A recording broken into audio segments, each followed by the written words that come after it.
Oh, I man. heard you. Yep, good Thanks. times. Okay, so we have, I don't have any illusions of myself being. extension with sequence. Calling the Sally's Polk Board of Education meeting to order on December 8th at 5:30 PM. Karen, can we have roll call? Lori, Yes? Rick, Here. Bridget. Here. Tom. Here. Brett. Chad, Here. Whitney, Here. Okay, I need a motion to adopt the agenda, please. Motion to approve the agenda. Second. Okay, Karen? Rick, Yes. Bridget, Yes. Tom, Yes. Chad, Yes. Whitney, Yes. Lori, Yes. Okay, Board Member Powell, would you like to recite the district vision and mission, please? Yes, I'd be honored to. Southeast Polk Community School District will learn, lead, and live. Success for college, career, and civic life. Engage all students in learning a challenging curriculum delivered through quality instruction. Thank you, very good. Let's all stand for the Pledge of Allegiance. I Pledge allegiance to the flag of the United States of America and to the republic for which it stands, one nation, under God, indivisible, with liberty and justice for all.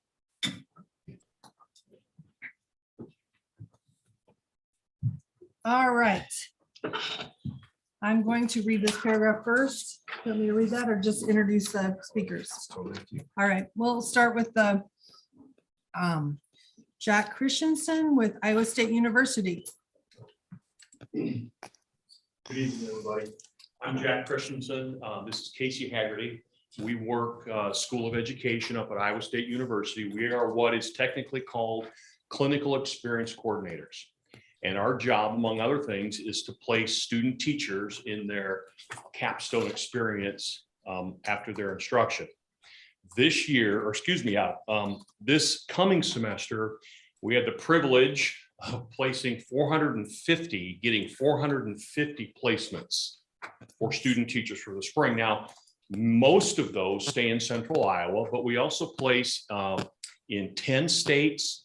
We place in 7 different countries, but the majority stay here. So in order to do that, we have to have partnerships. And the partnership that Iowa State has with your district is second to none. And primarily because of what Joe Horton does for us. Joe is someone that we call, we email, he responds, he's positive. He somehow gets us every placement that we want. We can come to him at the last minute. We can come to him with special requests, and somehow Joe does it. So thank you to your teachers. Thank you to your principals. Thank you to your instructional coaches, because your instructional coaches are also involved with our student teachers, providing them assistance. But, you know, we thank them through emails. We thank them through phone calls. We wanted to come down and publicly thank your district, and especially Joe, for all he does for Iowa State students. So thank you very much. Appreciate it. Thank you for Thanks for taking coming the down. Casey, anything you want to add? Some of you might have known Deb Long. I am taking over for her position. And I have been actually supervising teachers in your district and have been a teacher for a long time. And I can't even tell you how impressed I am with your staff. That's just hands down. I have 2 students right now at 4 Mile, and they have just matured just in the 8 weeks they've been in there, and they're ready for you. So we thank you for preparing those young ladies and men to get out in the field. As we know, we need more great teachers in the field. So Yes, thank you so much. Thank you for very much. taking the time. Thank you. Yes, thank you. Thank you. Okay, at this time, we're going to recognize state champion cheerleaders.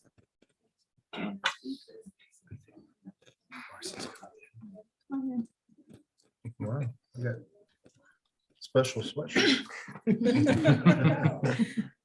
Just come in there. So you all get in here. Do you want anything you want to say, Marcy? I just want to thank the district for recognizing the hard work that these girls have put in. A lot of times it kind of goes unnoticed that they are there every single game, every single football game, basketball game, wrestling meet. If our guys are on the field, our girls are on the court, guys are on the court, on the mat, we're there supporting them. Yep. So we appreciate you guys taking the time to recognize them this evening. Well, congratulations. Tell us about Congratulations, the girls. three different state championships. Third back-to-back state championship at the Iowa State High School Cheerleading Championships that are held usually the first week of November, end of October. 2020, they did not have in-person competition, so we won it in 2019, 2021, and 2022. Awesome. Oh, Well nice. done. Hard work. It takes hard work. The boys something to shoot for in football then, right? Yes. Try to match it. Yes. Setting the Yes, standard. Brad and I joke about that. We both, as head coaches, got our championships our first year Wow, together, so. wow, wow. Nice. Congratulations, girls. Do you guys want to line up Yeah. here facing that way and Jeannie's going to take a picture? Sure. Yeah. That's right.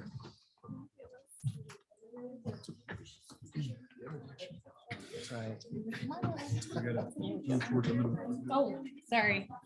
You tell us if we're in the picture. Well, that makes sense. Maybe the chance. Weed in between two rows. Awesome. Okay, everybody looking at me. Jason, can I- You guys do like a number one or what? would you do? Like three of those, or like- Three. For three each. Should we stand in our cheerleader stand? We'll do it. Stand your All right, here we go. That's real call now. 2, 3. Do another one, just make sure everybody's eyes are open. Here we go. 1, 2, 3. Awesome. Congratulations. Thanks, you guys. Thank you. Right, nice work, Marcy. Thank you. That's super. Thank you. Marcy, thank you. Thank you. It's Cecilia Bariola. Yes. I had her in person. Congratulations. I did. Yes, it's so neat. Nice sweatshirts. Do you guys get rings or tiaras or? T-shirt, t-shirt. T-shirts. There you go. Is A the- lot of things for a t-shirt. Did you come to do the wrestling or, I like t-shirts. so are we gonna do some more the next meeting? Everybody likes t-shirts. That's right. You wear your pride. Just so If they want to. whatever you We don't want to want. leave anybody out. Okay. Sounds good. Whatever you want. Thank you, guys. Thank you very Thank you. much.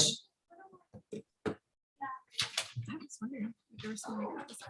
All right. Back to back. Kevin, is there any other public comments that have been submitted? No. All right, is there anyone, if there's someone that wants to make public comments, I can read the paragraphs, but if there's no one to make any public comments, we're gonna move on to consent agenda.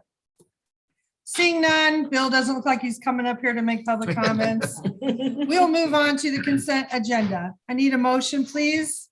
Make a motion to approve the consent agenda. Second. Thank you. Any discussion?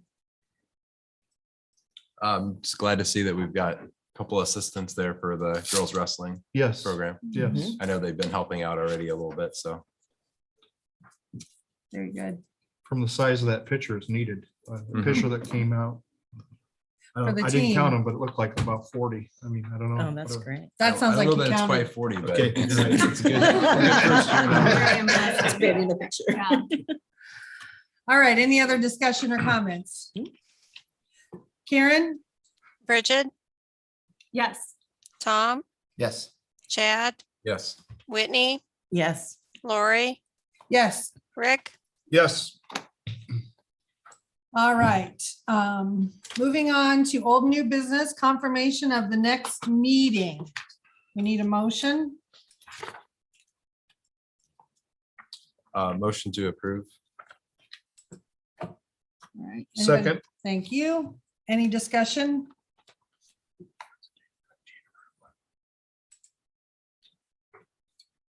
What's the dates? 5th and 19th. Very good. Okay, Karen. Tom, Yes. Chad, Yes. Whitney, Yes. Lori, Yes. Rick, Yes. Bridget, Yes.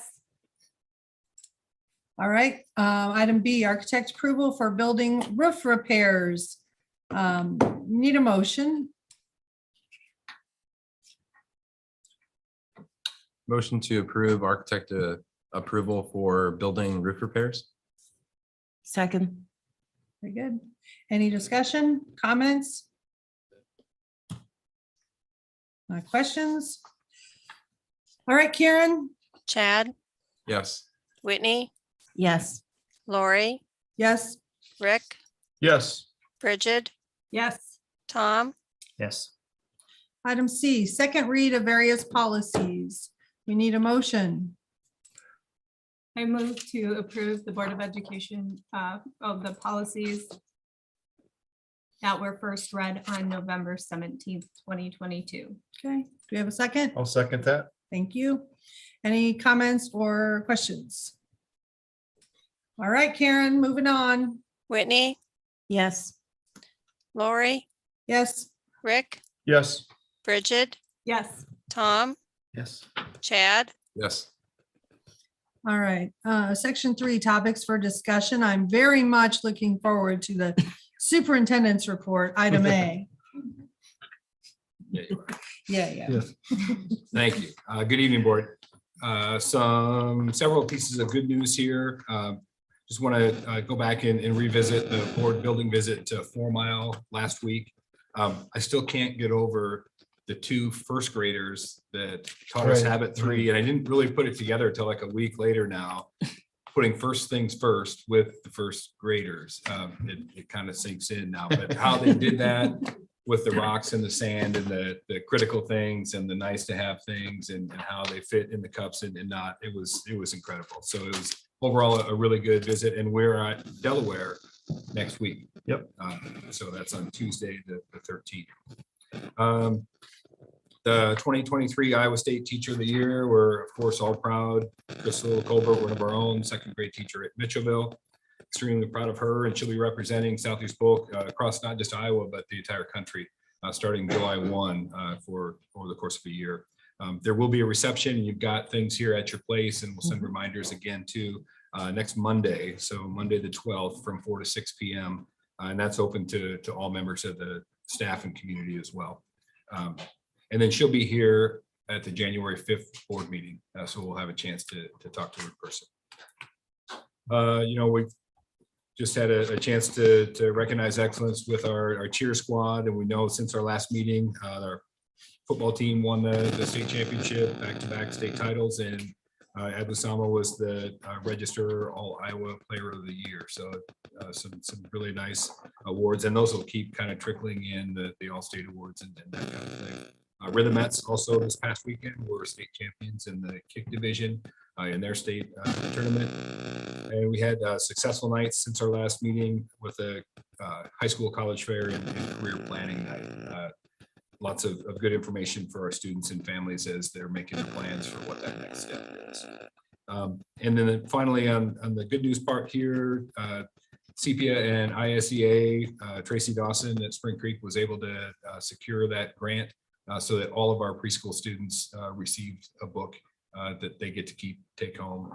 Second year in a row that's worked for our preschool Little Rams. And that's just a little extra touch and something I want to make sure we call out and recognize.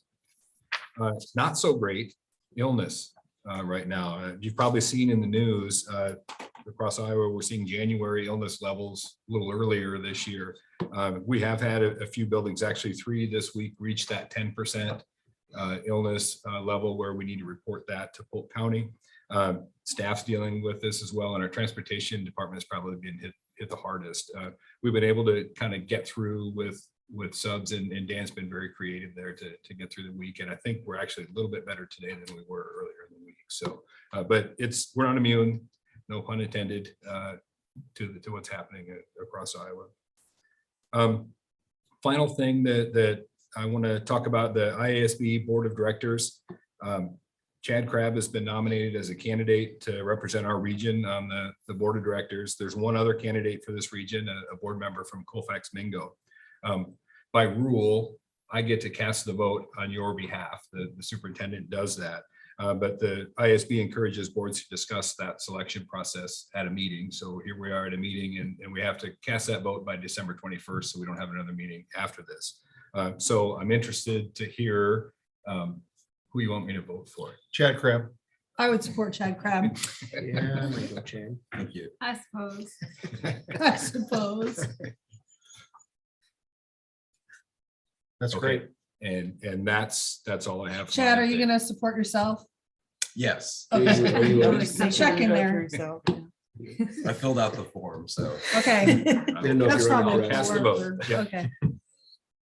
Very good. Anything else? That's it.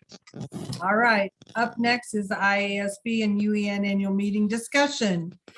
Do you want to lead this or do you want? Sure, it's just a chance for those that were able to attend either or both of those to share some of the things that they learned and just whatever else they may want to share with the rest of the board. So the table is open. You want to go first? Sure. I learned a lot. I really look forward to this convention every year. In fact, I think it was the day of our last meeting. And it's exhausting yet invigorating at the same time because it really reaffirms the why and how to do things better. As I was kind of reviewing my notes from the 2 days, a main theme kind of ran through all of the sessions, and a lot of that was about how we view things and how we view each other and how we giving each other a chance and having respect for other people's experience, but also acknowledging the experiences that we have and how that impacts our relationships and our where we are in life. Great keynote. Let's see, the first day there were a couple great sessions, one all morning and one all afternoon. The first one I went to was high stakes decision making with Alan Fire. And that was very informative and helpful. Just a lot of information, kind of different ways to analyze things and look at making decisions, which we all know we've had a lot of decisions to make in the past year or longer for some of you. So I have techniques that I'd be willing to share in greater detail with the rest of the group. That was really informative. And then in the afternoon, I did the navigating conflict and building powerful relationships with Teresa Peterson from the Sarah Noel Wilson Agency. And in her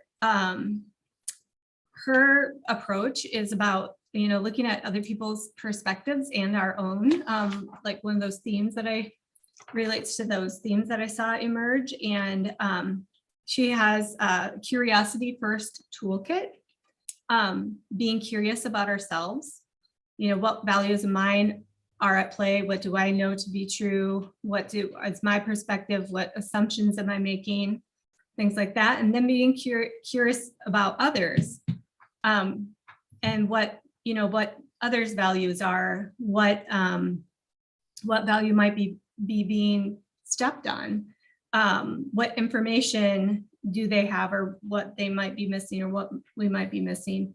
And then being curious with others, being curious together. I just thought that really informed, gives some good information, using logic and empathy to understand each other and make good decisions as a board.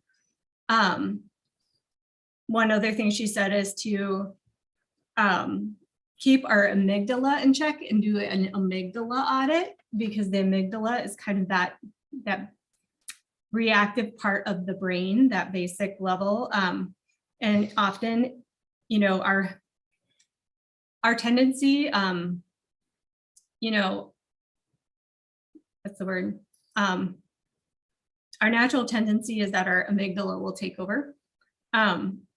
And that's what's kept humans alive and other animals alive over the years, but it's not always appropriate in the modern world.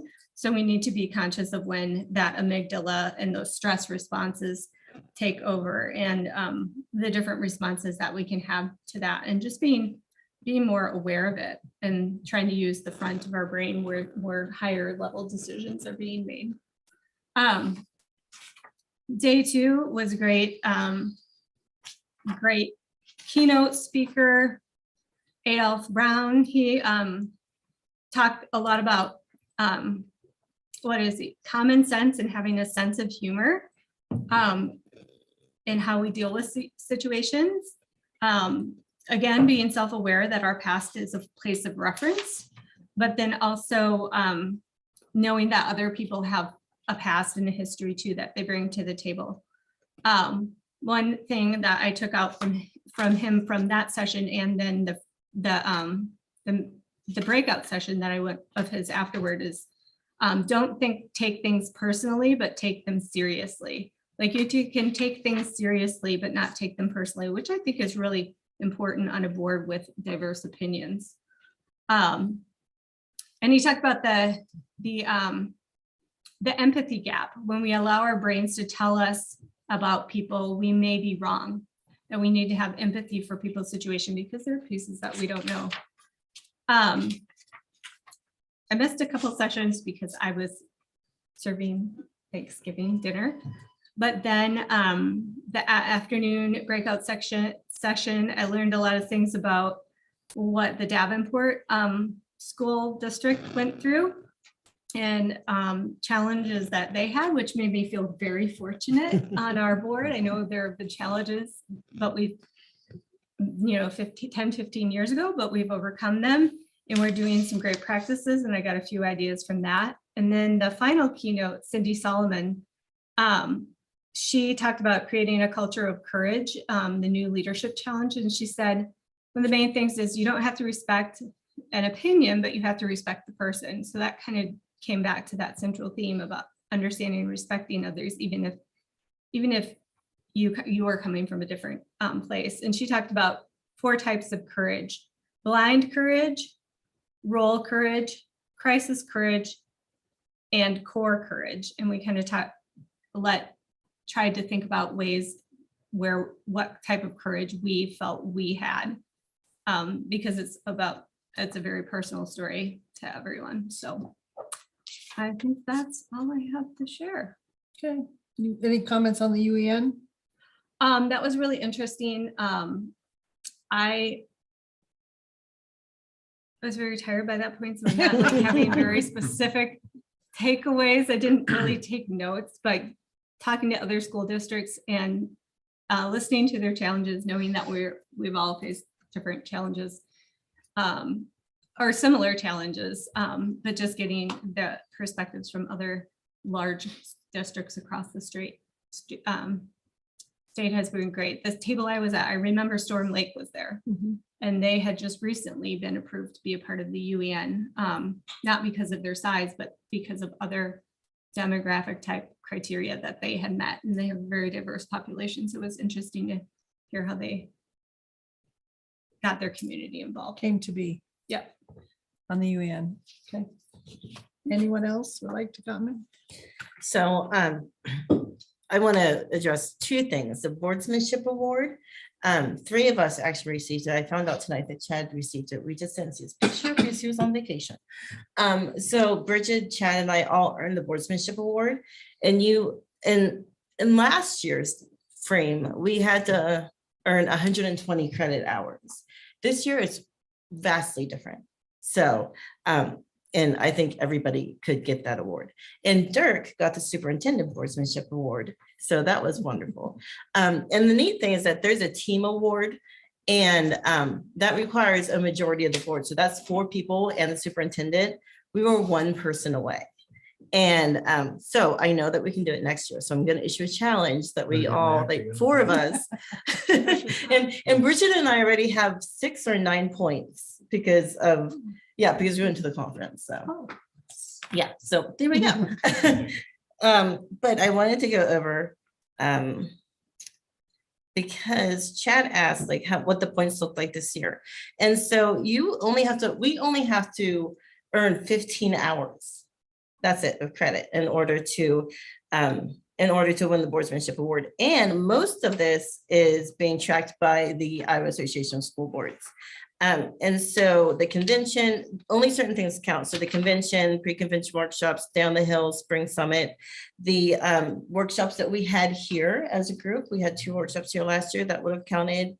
A book self-study, so we can have a book club together with each other.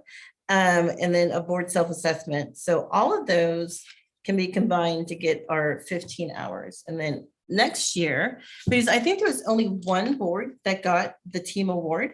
And so next year we can be that board. Super excited about that. I'm ready for that. So, and then, so just to go over the things that I attended, I was signed up for the 16th and the 17th. Unfortunately, on the 16th, we had a slight emergency at work. So that didn't happen, but I did log on and I'm reviewing all of the notes and everything. And the interesting thing is that Bridget and I would have been in the exact same breakouts. So because high stakes decision making and navigating conflict and building powerful relationships, I think those are 2 extremely important things that our board in particular has either dealt with or is dealing with currently. So I think those would be great things to do. So I'll be going over those notes. I also went to the Urban Network dinner, and I ended up sitting with the Davenport board, and Dirk sat with us. The first thing I want to say is I didn't know how well known Dirk was. I don't think he sat down for like the first 10 minutes. People just kept coming up and shaking his hand and like checking in to see what he was doing and had all these old stories. Like I had no idea about how connected and networked you were with everybody. So good job there. But we sat with Davenport, and like Bridget, I am extremely grateful that we are not going through the situations that Davenport is going through right now. But what I really enjoy is whenever I do the lunches and I do the dinners is sitting with other boards. I mean, I see you guys every 2 weeks and I appreciate that, but I love sitting with other boards so that I can learn what they're going through and I can get their information. And I had no idea that Davenport was as diverse as it is, you know, and I mean, I knew the economic makeup, but I didn't know the diversity makeup, and that's just very interesting. And we took part in a discussion. We did a look back at the successes and the opportunities from 2022. And we also had a discussion about the role of schools and the role of parents in the lives of our students. So that was very interesting. So on the 17th, we talked about, I went to navigating open meeting law and public records laws, which this school board is very good about open meeting laws. I don't know the history behind it, but we are very good at making sure that we don't violate that law with emails and with, just, being around each other. There's 4 of us and one of us breaks off. So, we do a great job with that, but I wanted to see if there was any update from there. And then I went from schoolhouse to state house. And that was very interesting because Phil Journey, he is our lobbyist for the IASB. And then Representative Ingalls and Representative Gideon, one was Republican, one was Democrat, and then we had Phil Journey. So we had the ability to learn, from all of the parties and all the situations that are going on and all of the agendas that are going down in the state house. We were able to hear from everybody. So I really enjoyed that one. And then rapid fire for Legal Eagles, and our school board attorney was one of the people on the panel. She is just amazing. I had no idea that, I knew that she was a good attorney, but she can answer any question from like out in left field. So, and we gave her some doozies. So it was a very good conference. And like Bridget said, by the time you're done with the conference, you feel like you've been like drinking water from a fire hose. And all you can do is take notes and know that nothing will matter until you look back at them the second time or the third time. But I feel very blessed to be able to go to that conference. I went last year and I went this year, and I take vacation days in order to go. So I think it's a great thing to do. So thank you for sending us. Any comments? I don't know how you top. That's pretty Okay, very good. complete. Moving on to item C, board legislative advocacy. You bet. Just a couple really brief things here. I put at your places an updated version because since I first had that, we've got a few of the leadership decisions that have been made. And so I've got a few pictures in there of House and Senate leadership, and the House Ed Committee on the Republican side is set. There's still a runoff and a recount that's going on the Democratic side. And so they don't have any of their people identified yet until that's done. And the Senate has not released any of their Ed Committee stuff officially. So there's just that in there for you to be able to take a look at who's where. If you look at our specific legislators, that's page 2, with the redistricting, the numbers are different, and you'll see that there are some new faces, some familiar faces too, but it did make a difference for us. I think we used to have 4 senators, and now we have 3 based on the way that the district has been redistricted. There's a schedule in there, so you can see January 9th is opening day of the session, and then their magic day is April 28th. That's the last day that they get paid their per diem, and they usually like to be done by that time, but you just never know. One thing, last thing, the day on the Hill, Whitney mentioned previously, it's Valentine's Day, February 14th, but it's already open for sign up, and Karen will sign anybody that wants to be part of that. So if that's something you have interest in, just let her know, and she'll sign you up. Very good. All right, any other comments? Moving on to item D, monthly financials. Mr. Bacom.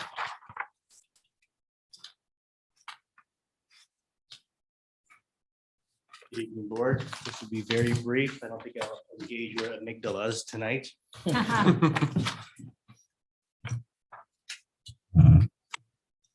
Financial I was statements for the hoping to month work of that in October. at some point. and make it like the Doc Kevin I had to took look it so- up, so. I had to smirk for a minute. Financial statements for the month of October, the general fund revenues are down 3.7%. Looking at property taxes, I'm gonna keep an eye on that. That should be pretty much even as it was last year. So I don't know why it's down. Maybe it's collections that were short through this time relative to this time last year. But the general fund should be pretty much exactly where it was last year.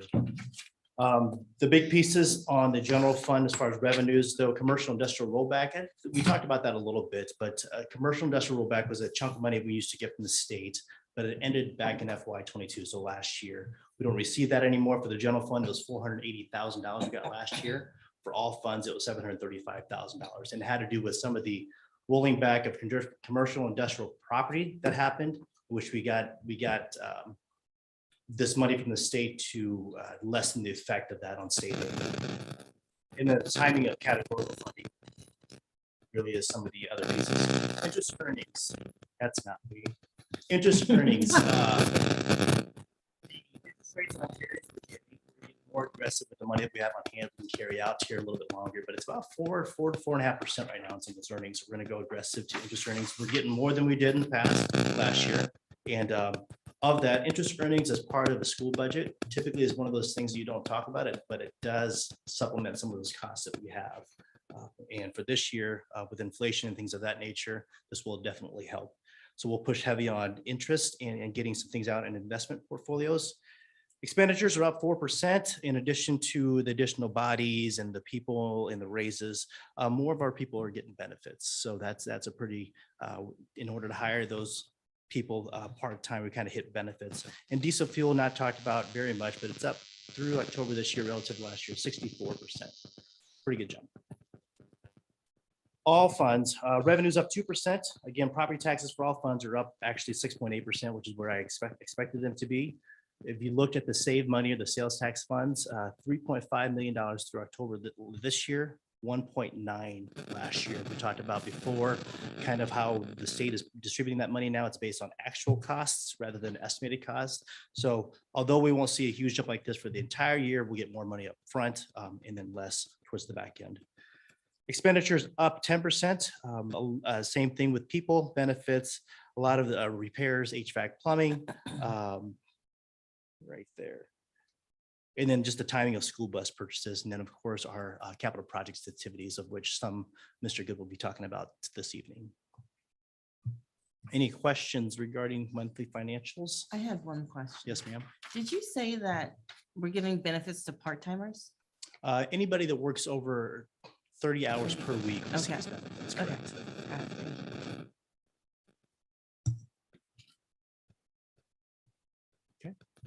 Hearing no questions, you want me to go right into Yep. dropout prevention? Yep, If I please. could. Dropout prevention, this is an annual thing we do based on our certified enrollment for this year times the regular cost per pupil of last year. But it's a formula-driven piece. This is money, these are asks for funding for dropout prevention specific programs done to a formula calculation that's separate from state aid. For this year, based on our regular costs and the percentages and our carryover from last year, we're seeking authority for $1.38 million as noted there, $1,380,402. The programming for dropout prevention stays the same, similar as it was last year. Dropout prevention dollars are directly through property taxes. I went back and looked at last year's video and Ms.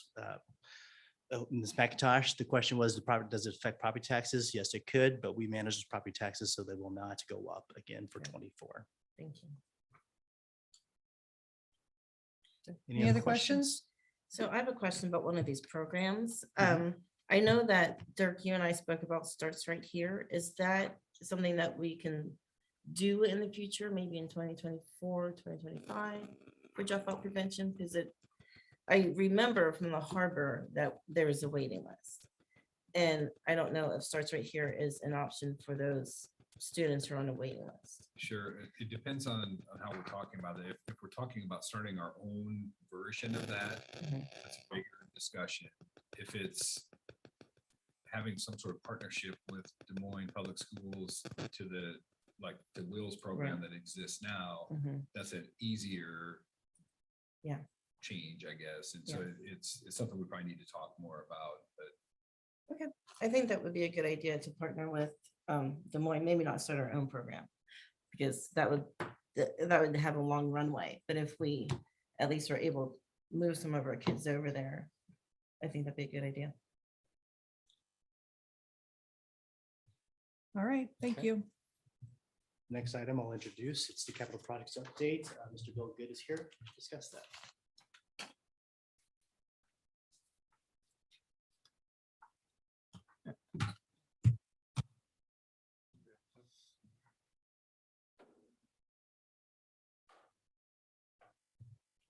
Susan up and down there, Mr. Bill. Sure, thanks.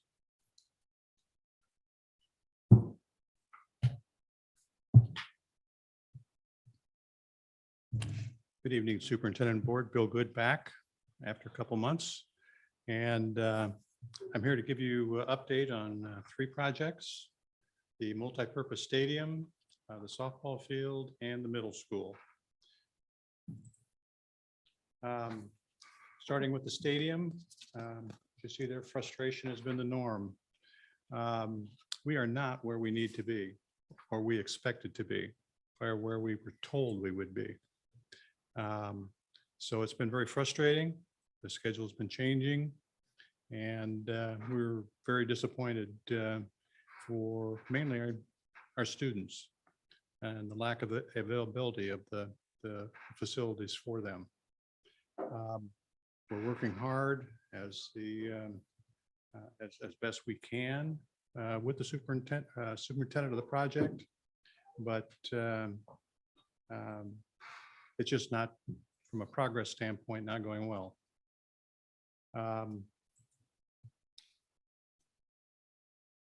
Just a general overview, and some of the pictures that you're going to see are from last week. So I think one question I was asked, or there was a comment made last meeting about progress. There is progress, but just not enough. Some of the things that you'll see, again, this is just kind of helping to orient you to the multipurpose stadium site. This This area has now, the boundaries have developed. I've got some pictures, not real good, but you'll see the shot put area and the discus areas. Still more work to do there. The paving, weather has closed in on us. So of the total project, about 85% of the paving is done. When I say paving, that means sidewalks, drives, those kinds of things. What's not done at this point is this drive that goes through here and down to the field, as well as this and the entrance to the tunnel area are not done. Again, I've got some pictures that'll show some of that. One thing that we were glad to see was the windows showed up, and the installation of those windows, we were told would start tomorrow. So we're very hopeful if that's the case. I can tell you they're looking forward to that because Stay warmer. what? It'll stay warmer. Well, they'll be able to put their temporary heat in there and they're going to be able to work inside when it's cold. This is the current main locker room. It doesn't really show much. It doesn't look much like a locker room, but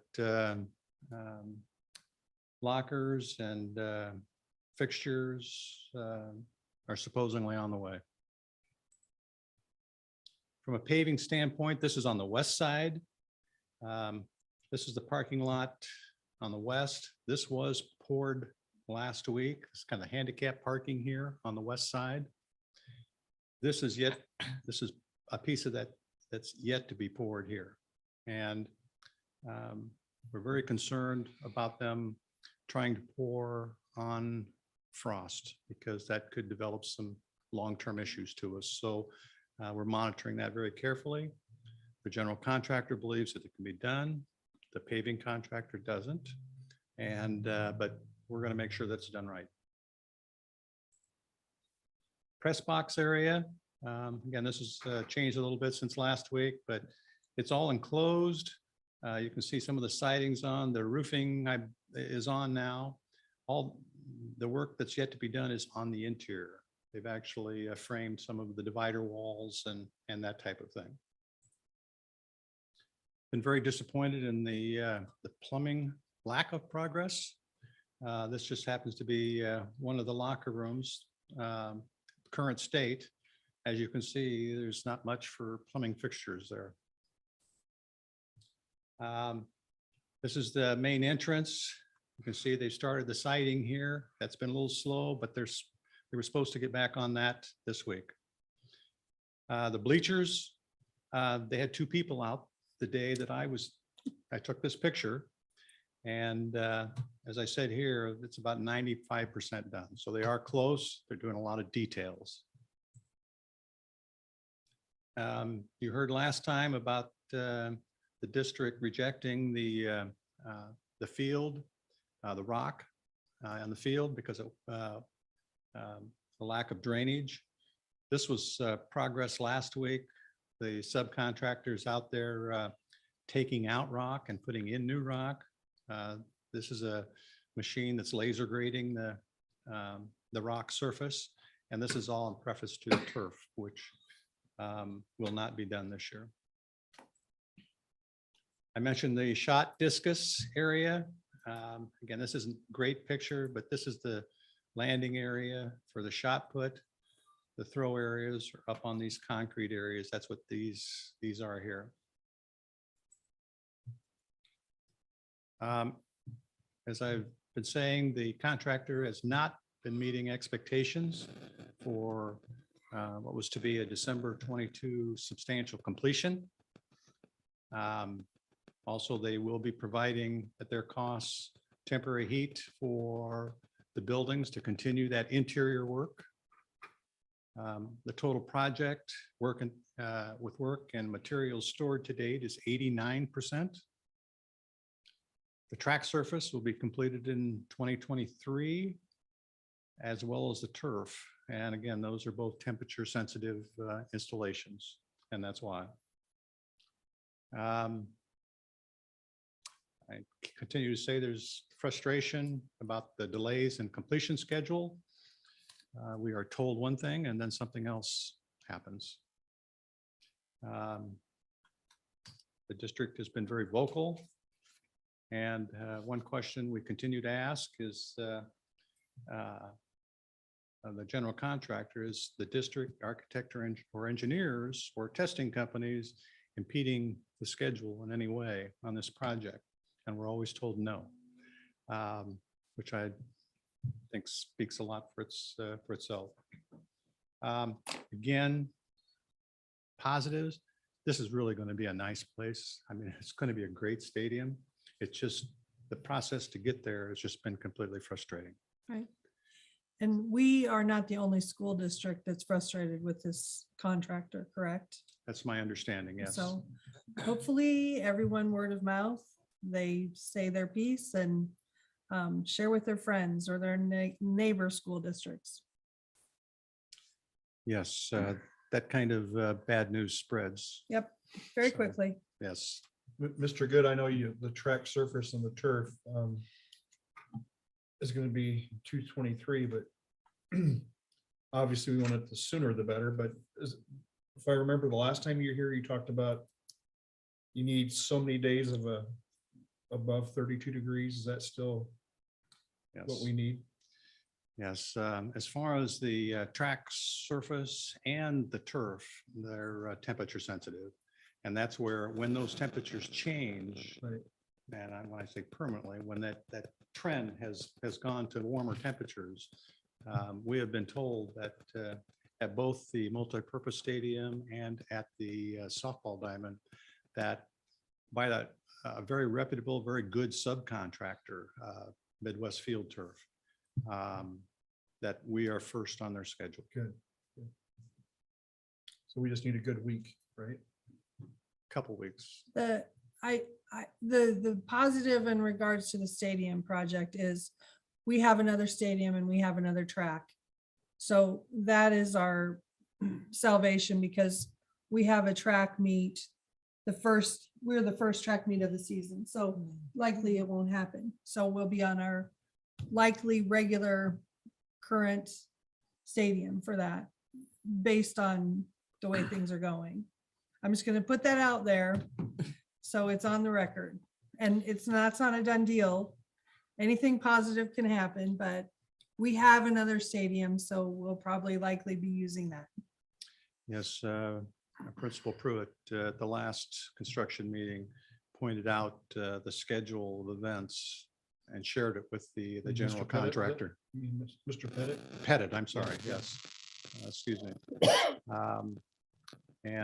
So those dates were all shared with them. And I think that first track meet was April 3rd, if I remember right. Anything else on the stadium?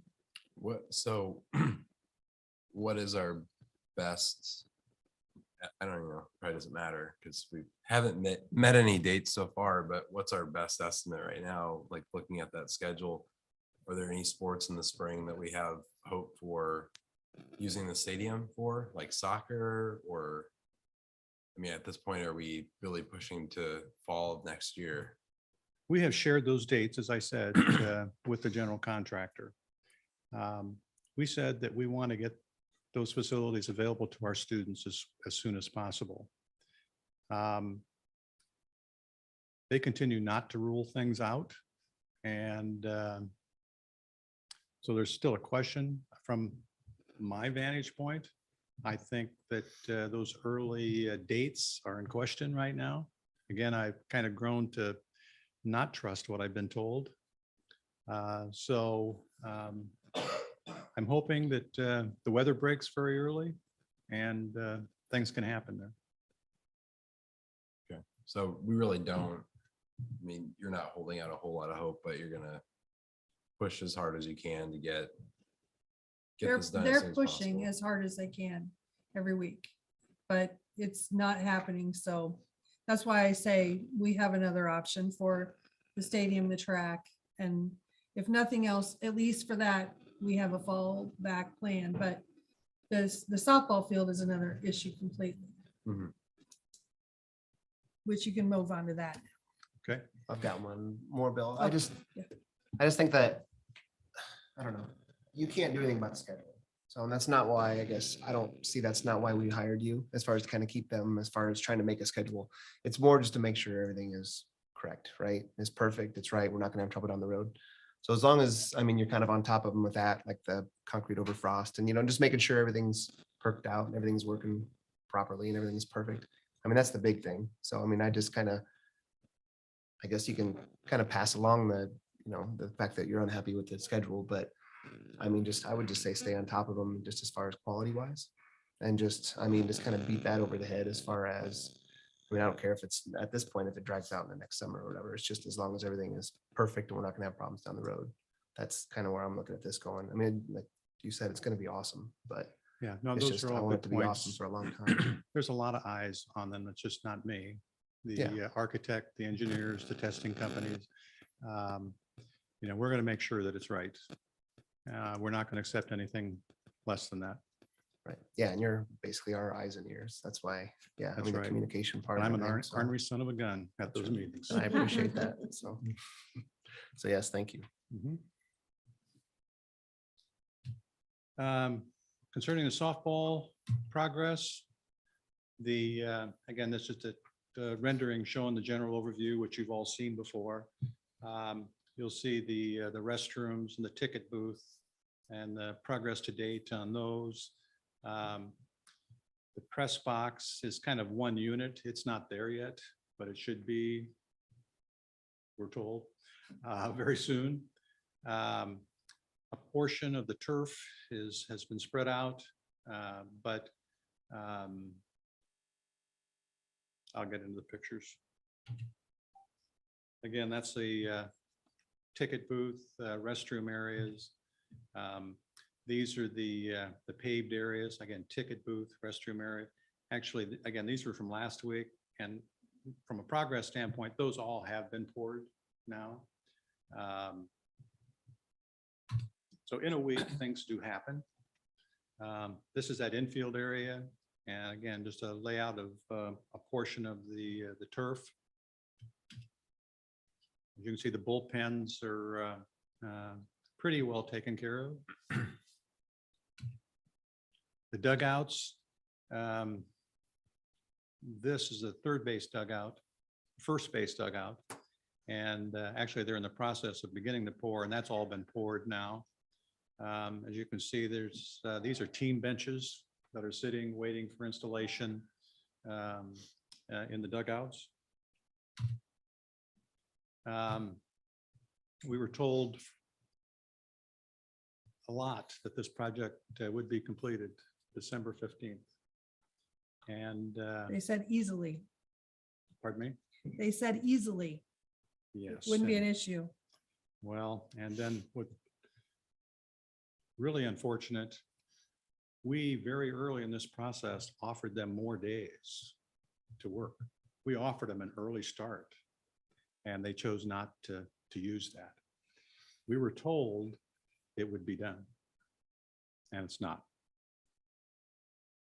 As far as spring work, mainly the turf will be finished when weather's right, and sodding and landscaping in the spring.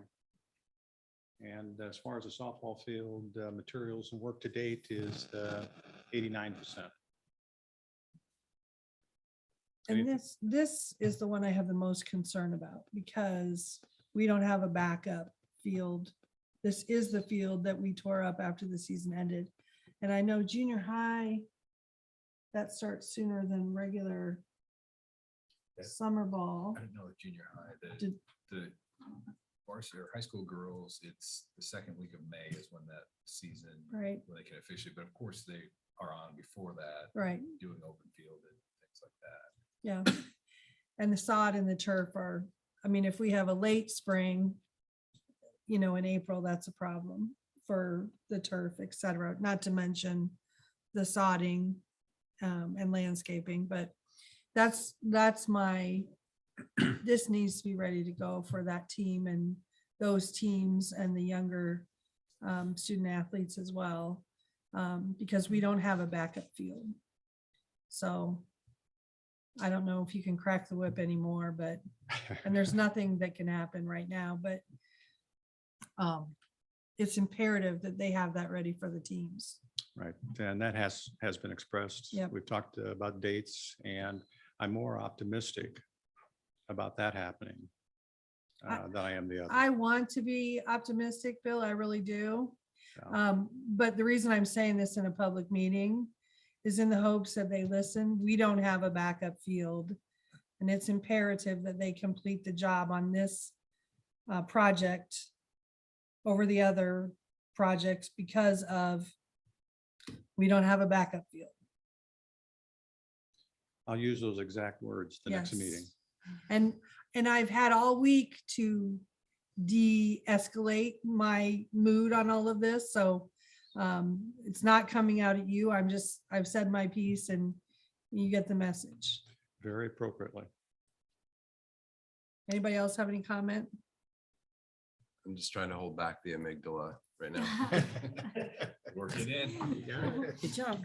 Good job using your frontal cortex. I had all week. You're right. Well, ahead. sitting there many months and being told one thing and things not happening. Yes. I share your frustration, believe Well, me. and it's not my first project. I mean, I've been through all this before. It's just, you always want to believe them. Right. But Well, I've got over $750 million worth of projects behind me. yeah, You'd think I'd get worn out, not be as frustrated, but this has done it to me. yep.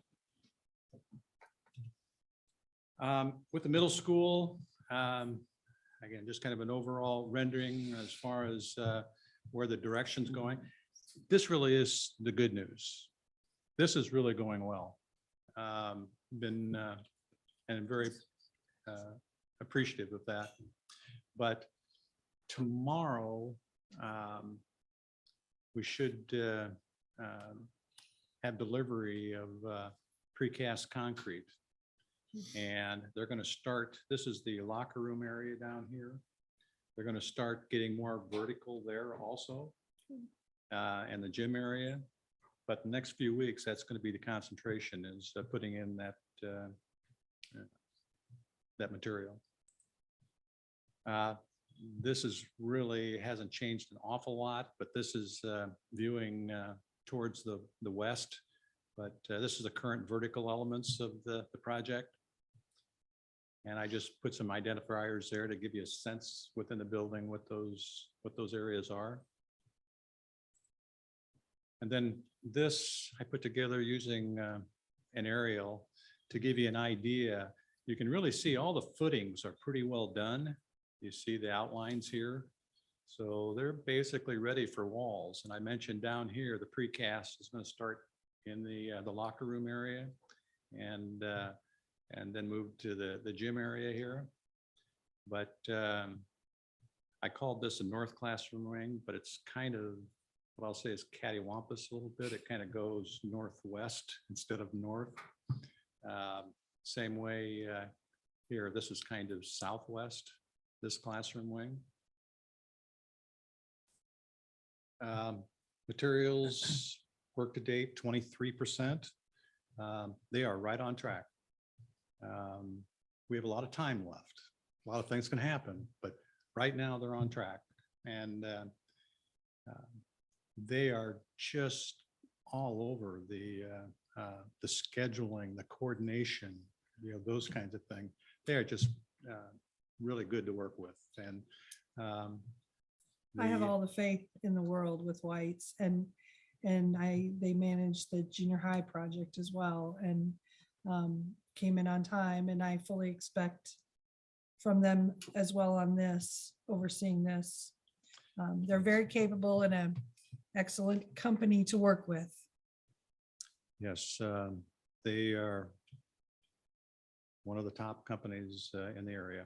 Absolutely. deserving of a lot of business. Yes.